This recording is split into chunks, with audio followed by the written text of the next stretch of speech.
I got a video from my daughter Friday afternoon. She was driving by with my husband to go down to East Brookfield, and it was right when the black smoke was coming from the steeple. And I remember just being shocked and saying, oh my, but there was a fire truck out front and firefighters were on the scene. And I said, well, they could probably put that out. It wasn't too long after that I kept getting more video texts and photographs and realized that that wasn't the case.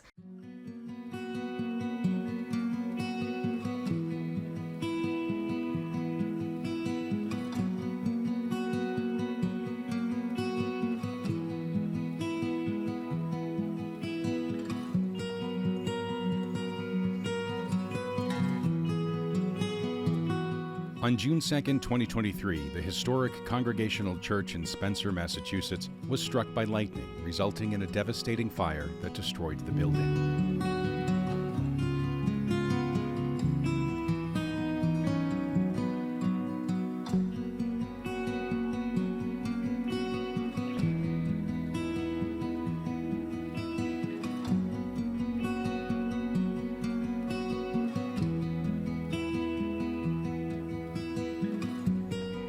The church went through many changes over the years. Not long before the fire, a collaborative relationship was established with the First Congregational Church of Leicester.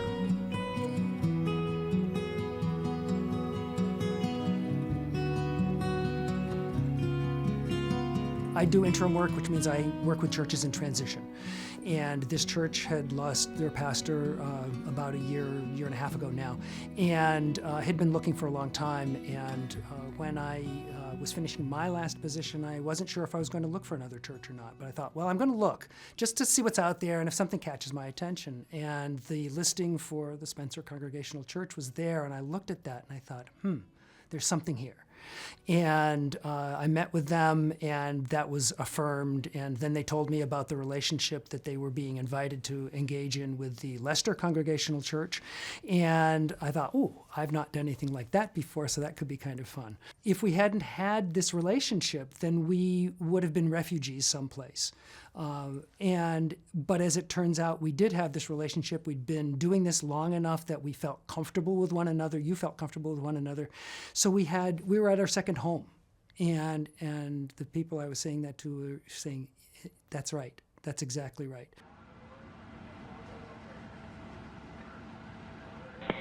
Spencer Fire Alarm, Spencer Fire Department personnel. These are the tones for a different call. 207 Main Street, First Congregational Church. Alarm company stating that it indicates the upper foyer is on fire. So we were dispatched for a fire alarm at the Congregational Church. This was during one of the storms we had that day. When we got there was nothing showing. We went inside and investigated. Eventually someone said there was smoke coming from the clock in the front of the building. We actually were able to make our way up to the steeple of the building. At that point, we actually found some fire and smoke, and by the time I sent the firefighter downstairs that was with me, the smoke banked all the way down to the floor, and that's when we evacuated. Lieutenant Parsons and Connor were up in the attic at this point, or steeple. They were all the way up to, I think they were at a landing at that point. They started seeing stuff that we couldn't see from the outside because, they're in it now. They can actually see what's happening.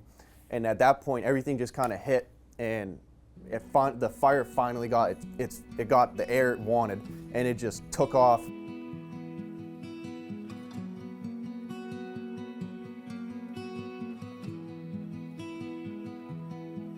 I remember it like it happened yesterday.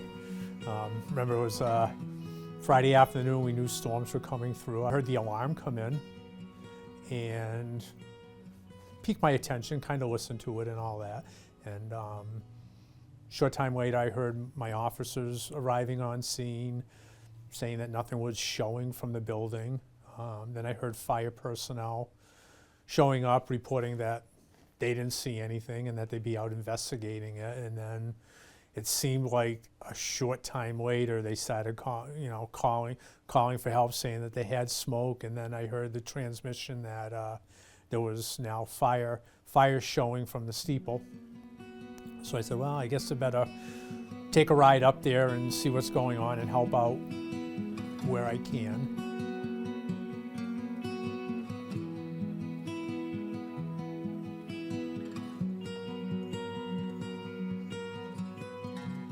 I was watching as the fire was being knocked down, and in the evening, and as they raised the facade, and I thought, I'm looking through the openings, and I thought, in our congregational tradition, which is the tradition of the Puritans and the Pilgrims, the building is just a meeting house, and not only were religious meetings and worship held there, but town meetings were held in meeting houses as well, and but what I know is, and where my heart breaks in this situation, is that people I care about are hurting.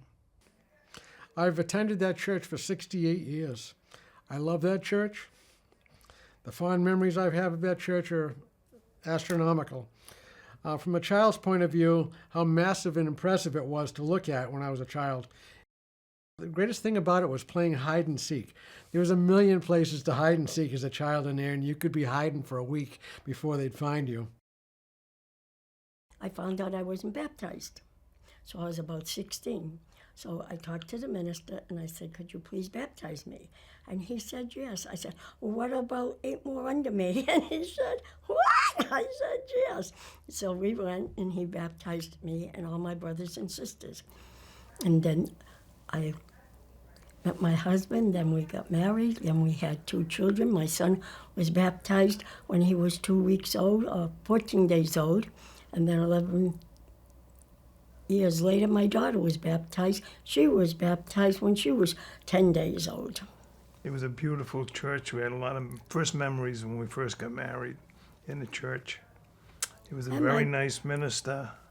I can't say anything other than it's a beautiful church, and it's a shame what happened. I was married in the church several years ago, and it was a great year.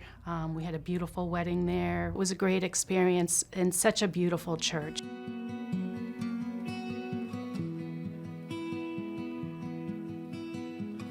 Countless celebrations and events were held in the church over the years. Through the years, they had game nights, board games, cards, etc. I mean, loads of fun. It really was a nice place. Then they'd have the father and son banquet. I always went to that, and the entertainment was a lot of fun. After the supper, we always had somebody like a magician, like everybody knows Jason Manette, the Magic Man. You know, I was his biggest fan. He was a great entertainer, you know. It was great. The harvest supper, Easter sunrise service at Howe Park, and then you'd go back to the church after the service at 6 o'clock in the morning to have breakfast with the church, and it was a great time. It was a lot of fun. Easter breakfast was a big part. My mother would get up at 4 o'clock in the morning and head on down to Howe Park, and then she'd head to the church to get the breakfast ready. So things like that we're really missing. My wife and I would go up there Sunday morning at 5 o'clock and start making scrambled eggs, bacon, home fries, ham and everything, and serve 50, 60 people on Easter Sunday. I remember when I was a little kid, we'd have the father and son banquet, and we would actually line up, walk upstairs around the sanctuary, and come back down and then eat. We had mother and daughter banquets up there, which all of us guys helped. We had the oldest men's bowling league in the country.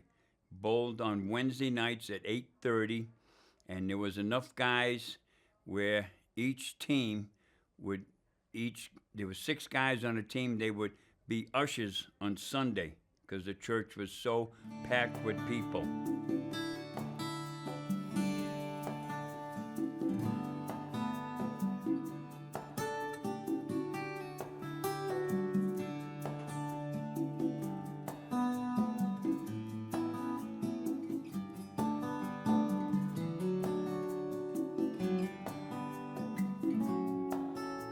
One of the other things that being a community church I used to go to is growing up on a dairy farm is A lot of farm meetings were there, and the kitchen would cook roast beef dinners, and then we would have the farm meetings there. I would be there with my father, my grandfather, and my uncle, and you know, did stuff like that. It was a beautiful church, and it's a memory that is so dear to us, and it's gone now, so it's a little heartbreaking, but anyway, we have the pictures of our wedding. It was a beautiful day. It was a lovely time.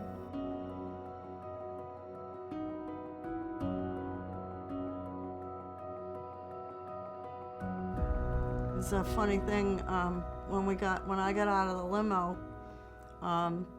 my bouquet, some flowers fell out of my bouquet, and the limo driver, he picked them up and he's stuffing them back in the bouquet. And of course I'm like, oh no. Anyway, we go in and, you know, everything's great. And we go down the aisle and we meet. We go through the ceremony, and then when we got to the point where they do the candle ceremony and you kneel down, and all of a sudden I hear people laughing. And I'm looking at him and I'm saying, what's going on? Well, it come to find out his cousin that morning, before he put his tuxedo and his shoes on, put help me on his wedding shoes.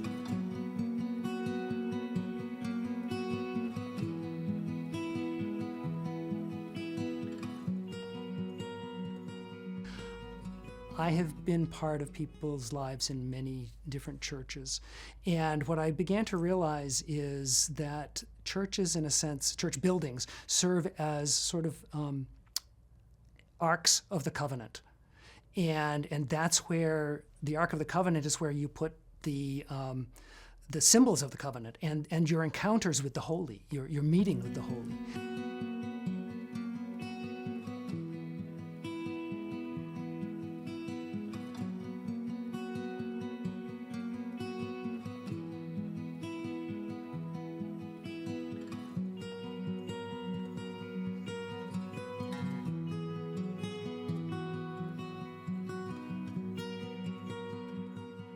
So my role throughout the fire was I was the original incident commander. I was in charge of the fire, and I was the one that went and investigated the fire with another firefighter, and we actually found the fire. And basically once I got outside, I called for a working fire assignment, a second alarm, and then a third alarm. At that point I was relieved by Chief Norman from Southbridge. At that point he sent me around to the cemetery to see if we had access for a ladder truck. And then throughout the rest of the fire I had a couple different roles. I ended up in 195 Main Street trying to evacuate at one point. I got sent down to Muzzy Pond to help set up a water supply there. And then I was just at the command post throughout the rest of the fire. Lieutenant Parham pulled up, he told me to get in the bucket because I was bucket qualified. Other people on scene were, but they're occupied. So I jumped in the bucket. I was told to go vent the steeple because at that point, we were trying to give the smoke somewhere to go because it'll kind of increase our ability to fight it. So originally I went up to the roof, and then they told me to go all the way up. So we extended the ladder all the way up to the steeple. I started trying to get a hole, an access hole in the side of the steeple so the smoke could come out, but also more importantly, I could shoot the ladder pipe, the water pipe, supply pipe on the ladder. I could shoot it down in the steeple, try to cool it down.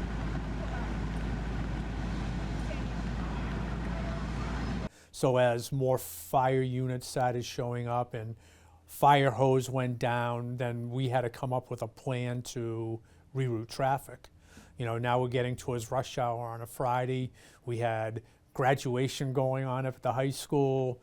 What are we going to do with all these cars? So we called out, obviously, to the local departments as well as the state police. We were fortunate enough that the barracks were able to send us over at least 4 patrols, and they gave them, and we were able to set up detours because we didn't know how long we were going to be there.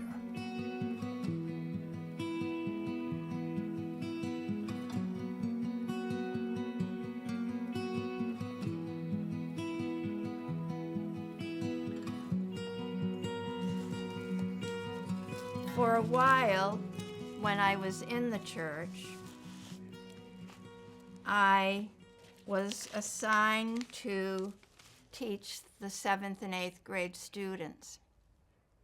I knew that it would be difficult to get them interested in just doing paperwork. So I decided to do the opera, Jesus Christ Superstar. Each one took a part in it, which encouraged them to investigate their character in the Bible. The program was done in the church in front of 2 murals that my mother-in-law, Sarah Mace, had created for the church. One being the lion lies down with the lamb. The other was a child leading all the animals, baby Jesus. These amazing murals, painted by Sarah Mace, were featured in an article in the Worcester Evening Gazette in 1972. They were painted on the walls of the Sunday school classroom. The murals were completely destroyed by the fire.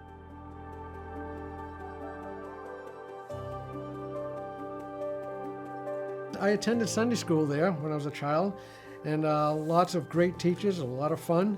Back then we would have field trips, maybe occasional overnight stays like at Camp Putnam or down the Cape to Craigville Beach. It was a great time back then. They offered a nursery. My daughter Kelly, she was one of the nursery school teachers for 15 years. Sunday school was a lot of fun when I was growing up. Oh, we always played games and different things and all church activities. And then as you got older, it was the Pilgrim Fellowship. And we were allowed to sleep in the church for one night during the Pilgrim Fellowship. So I think I've slept in the church probably about 5 or 6 times. And everybody said it was haunted. So you were always scared, and everybody kind of scattered to, some would sleep up in the sanctuary, some would sleep down in one of the classrooms, and we'd have pizza parties, and we'd set up a bowling, the long corridor from the classrooms out to close to Mary Potter Hall. We would bowl and we just had a great time. It was a great group of kids. I'm Reverend Sean Bracebridge, and this is a beloved church community to me who in the year 1990 took a huge chance and offered me the opportunity to be their organist and choir director. This was following the service of a phenomenal musician named Lucia Clemente Falco. So it was quite brave of them to hire an 18-year-old person to be the organist and choir director. I was in the junior choir. You usually sang like 1 or 2 songs in the morning, and then you would either join the choir in the back, depending on, or you would get to go to Sunday school. We had quite a few kids in the beginning. I actually believe Sean was just here interviewing with you. I started with Sean. We had the children's choir to the adult choir. I remember it was probably around 1993 or 1994, we worked in conjunction with the choir down at the Methodist Church down the street. And we put on a grand music concert, combining our junior choirs and also combining our senior choirs to do the Britain Ceremony of Carols and some other songs. We had a live harpist there, and it was just this grand event that filled people in the sanctuary. It was a beautiful evening. Christmas service at 11 p.m. on Christmas Eve was so motivating, and the music was great. That $1 million pipe organ they had up there, That organ, I don't know if you know it, would give, I'm sure you've heard of the mighty Wurlitzer at the Hanover Theater. That organ, in my opinion, would give that organ a run for its money, because that was quite an organ. Sometimes Greg Materos or Keith Rutkowitz would play that organ, and they'd hit those deep bass notes. It would shake, the whole building would shake, vibrate, and I'd yell, "Cut it out, you're gonna break the windows." I mean, it was an awesome, awesome, incredible organ. We had an issue with somebody up in the attic put their foot through the ceiling above the organ, and that dropped plaster and insulation down into the organ pipes. It looked like a small project, but it turned into a huge project because some of the plaster had asbestos in it. So part of my duties as the administrative chair was to coordinate the repairs of that. And we had to find somebody that could do asbestos and also understood the mechanics of the organ.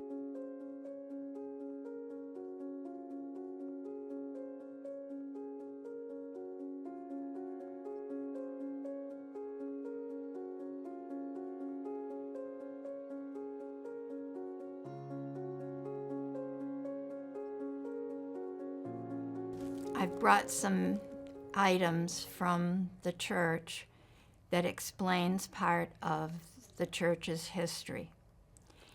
Orrin Ripley Barrows was a musician and a composer, and he lived in Spencer, and many of his hymns are in the church songbooks that have been destroyed.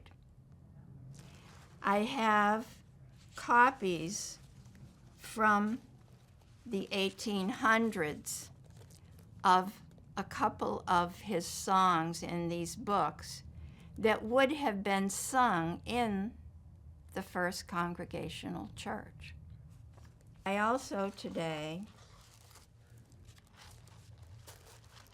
brought in a book that I did with my 4th grade class.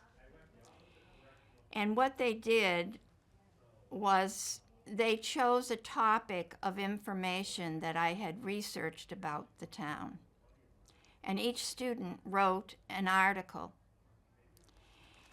In the book are 2 pages about the First Congregational Church, one done by Michelle Magner, the other by Amy Eckelberry.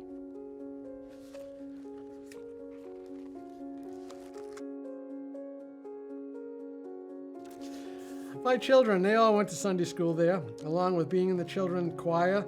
They had their baccalaureate there from high school, the Girl Scout activities, mother-daughter banquets, etc. Up in that steeple was a hoot too. The stairs going up to that steeple went basically straight up. It wasn't a ladder, but those stairs were steep. And I'd go up there to work on the large church bell or the steeple clock and try to keep that going. And when you were up there, boy, I'll tell you, you knew you were high off the ground. When we were doing the Pilgrim Fellowship little overnights, all of us would have a chance to go up into the steeple, and we would engrave we'd have our pocket knives, and we would etch out our initials and the date. So they were all on the beams up inside that big steeple.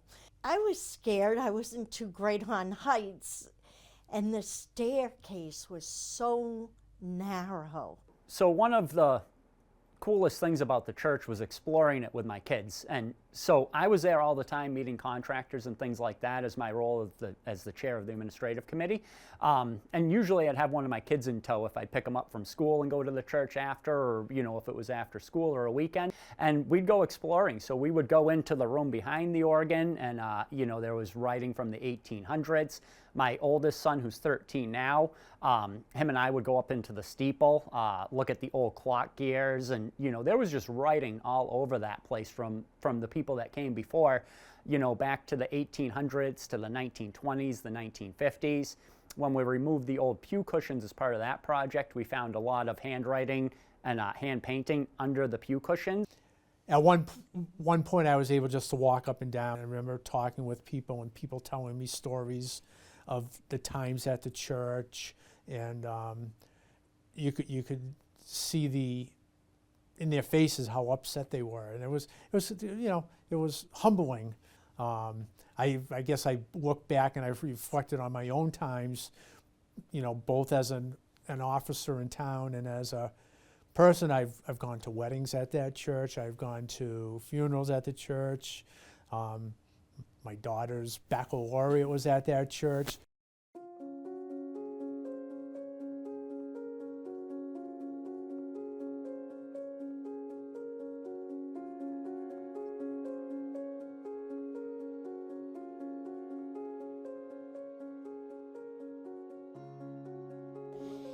The economy shop, I think, is really missed by the town of Spencer.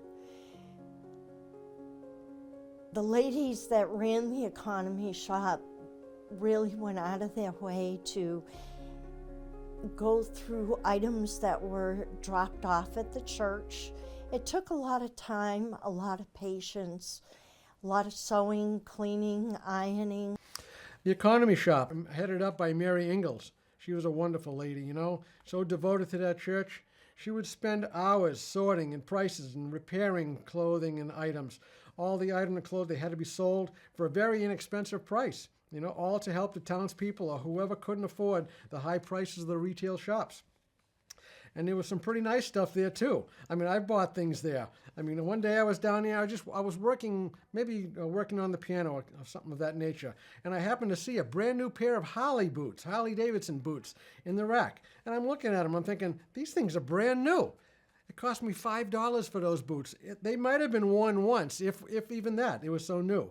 So it was a real travesty to lose this place because of all the things the support they gave to the town and everybody.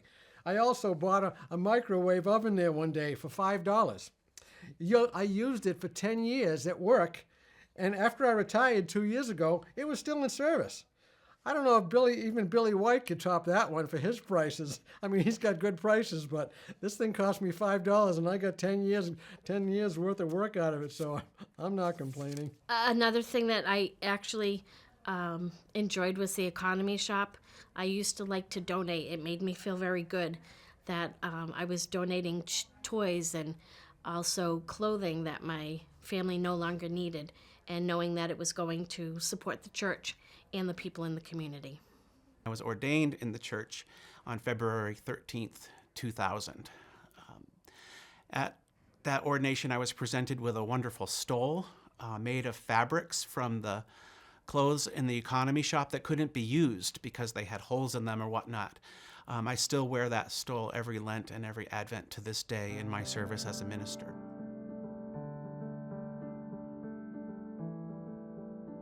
The firefighters and other emergency response personnel received on-site support during the fire from Spencer's Emergency Management Agency, among others. SEMA is an asset of the fire department. They provide services to the firefighters.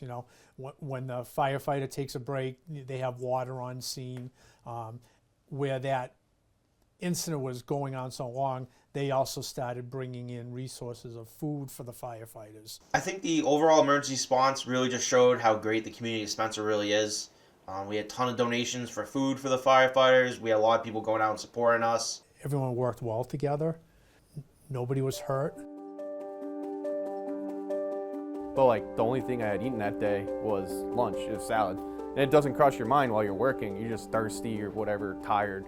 And when I came down from the bucket the first time, SEMA had come. They had Gatorades and popsicles and stuff. But you're still like, all right, we got work to do.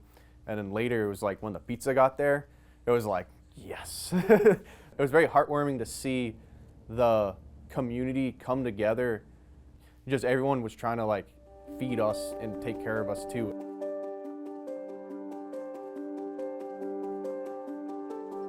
I live over by Stiles Reservoir, which is maybe 4 miles away from the church, and we could smell smoke at our house miles away. I thought about going there during the fire, but I honestly didn't want to go there while it was burning, but I felt drawn there the next morning. So I don't know, maybe at 4 or 4:30 in the morning, I headed that way. And it was eerie because I parked on Main Street down by, Sugden Block there, and I could hear, there was no one around. There was no traffic noise. It was dead still. I could hear the sounds from the traffic light, the mechanical sounds inside the traffic light turning. It was that quiet out there. And all I could hear was watering entering the culverts and pouring down the roads. So I started walking up the hill up to the church site, and I'd see sites like that, barricades, thrown up. You could tell they were thrown up in great haste, obviously. Caution tape all over the place, fire hoses strewn out in the middle of the street. Just sort of a really, I don't know if I'd call it eerie, but it was, I've never experienced anything like that in my life. And the first people I saw were 4 firefighters sitting on the steps of Denny Hall. That was at 5:08 a.m. I think I took that picture. And, I asked them, and they said that they had been there all night fighting the fire and stuff. And I looped up behind the cemetery to look down on the church and what was left of it, the debris field, I guess you would say. And then I looped back around, and those guys were gone.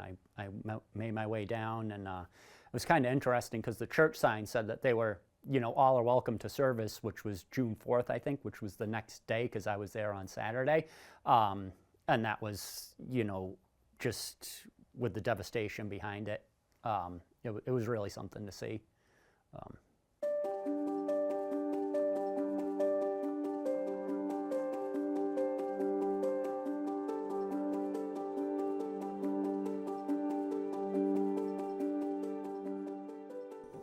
I made a church years ago in ceramic classes, and I have put that on my sideboard at my house, and it has stayed lit since the fire. It's more for a winter decoration. I had made it for the village that my grandmother gave me, and I decided, no, I'm going to keep this church lit. And it's a close item to my heart. The new church blueprints are out there, and they've been passed around to council members of the church, and we've been deciding on different things. The building committee has done an excellent job. They deserve a huge, huge applause for this undertaking that they're doing. The congregation continues to move forward, with the committee focused on rebuilding the church on the site where the old church was located.